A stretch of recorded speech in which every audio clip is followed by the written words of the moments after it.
Assalamualaikum warahmatullahi wabarakatuh, anak-anak Bapak. Balik lagi dengan Pak Rizal hari ini. Hari ini kita akan mempelajari kelanjutan materi IPA. Hari ini kita akan mempelajari bab baru, yaitu bab mengenai pencemaran lingkungan. Mari siapkan buku catatannya, dicatat agar kegiatan pembelajaran dari Bapak bisa kalian pelajari lagi nanti ketika sudah di minggu berikutnya nanti untuk melanjutkan kegiatan pembelajaran hari ini. Baiklah, kita mulai dari materi yang pertama mengenai pencemaran lingkungan. Oke. Untuk mengetahui mengenai pencemaran lingkungan, kita cari tahu dulu apakah yang dimaksud dengan pencemaran itu. Pencemaran adalah kerusakan lingkungan, atau pencemar lingkungan adalah deteriorisasi lingkungan dengan hilangnya sumber daya air, udara, dan tanah, kerusakan ekosistem, dan punahnya fauna liar.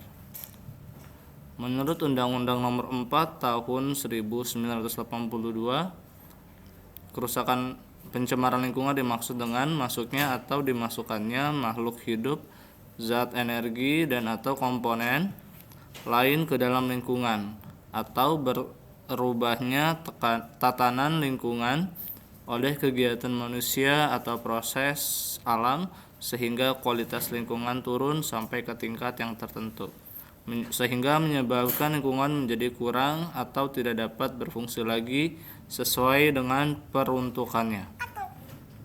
Oke.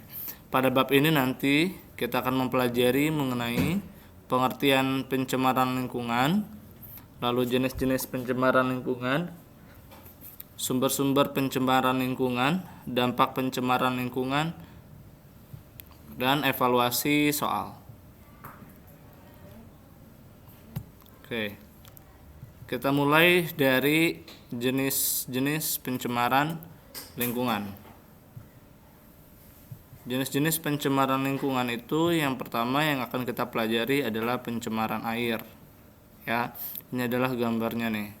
Gambar dari sungai yang dipenuhi oleh sampah-sampah plastik.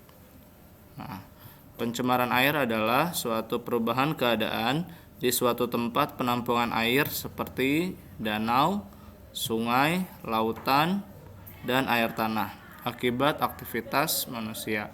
Danau, sungai, lautan, dan air tanah adalah bagian penting dalam siklus kehidupan manusia dan merupakan salah satu bagian dari siklus hidrologi.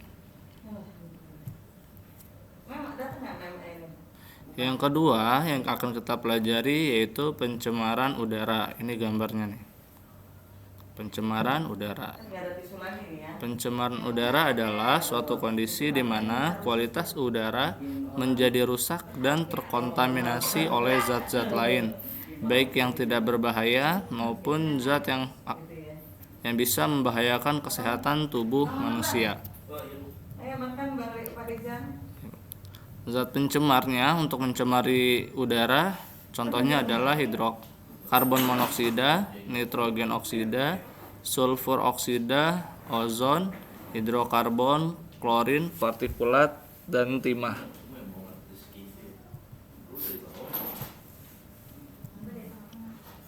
Yang ketiga, kita akan mempelajari jenis pencemaran lingkungan yang berupa pencemaran daratan. Ini adalah gambar dari tumpukan sampah yang ada di daratan. Nah, kita baca.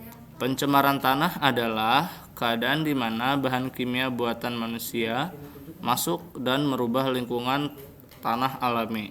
Pencemaran ini biasanya terjadi karena kebocoran limbah cair atau bahan kimia industri atau fasilitas komersial, penggunaan pestisida, masuknya air permukaan tanah tercemar ke dalam lapisan subpermukaan, kecelakaan kendaraan pengangkut minyak, zat kimia atau limbah air limbah dari tempat penimbunan sampah, serta limbah industri yang langsung dibuang ke tanah secara tidak memenuhi syarat atau disebut dengan illegal dumping.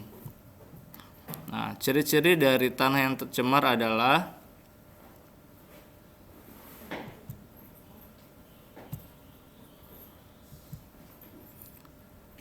tanah tidak subur, pH-nya berada di bawah 6 atau dikatakan sebagai tanahnya asam, atau pH-nya juga dikatakan di atas 8 atau dikatakan sebagai tanah basah.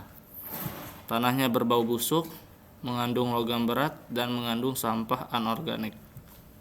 Sementara itu, ciri-ciri dari tanah yang tidak tercemar adalah dia mempunyai pH di antara 6 sampai dengan 8.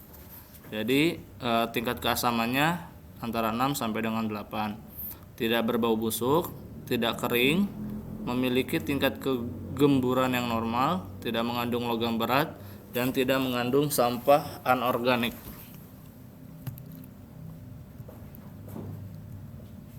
Nah, berikutnya kita akan mempelajari apa saja yang menjadi sumber-sumber pencemaran lingkungan.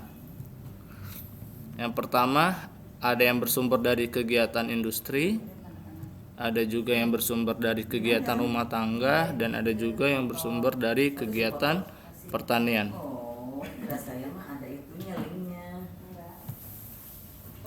Nah, kita masuk ke dalam sumber-sumber pencemaran lingkungan yang bersumber dari kegiatan rumah tangga. Ini adalah gambar dari abang-abang tukang cakwe sedang menggoreng cakwe. Nanti limbahnya adalah berupa minyak goreng. Nah, di antaranya yang A ada limbah padat, dia berupa sampah anorganik. Nah, jenis sampah ini tidak dapat diuraikan oleh mikroorganisme. Misalnya kantong plastik, bekas kaleng minuman, bekas botol plastik, air mineral, dan sebagainya. Kalau limbah cair itu bisa berupa tinja, deterjen, oli, cat. Jika meresap ke dalam tanah, akan merusak kandungan air tanah, bahkan membunuh mikroorganisme di dalam tanah.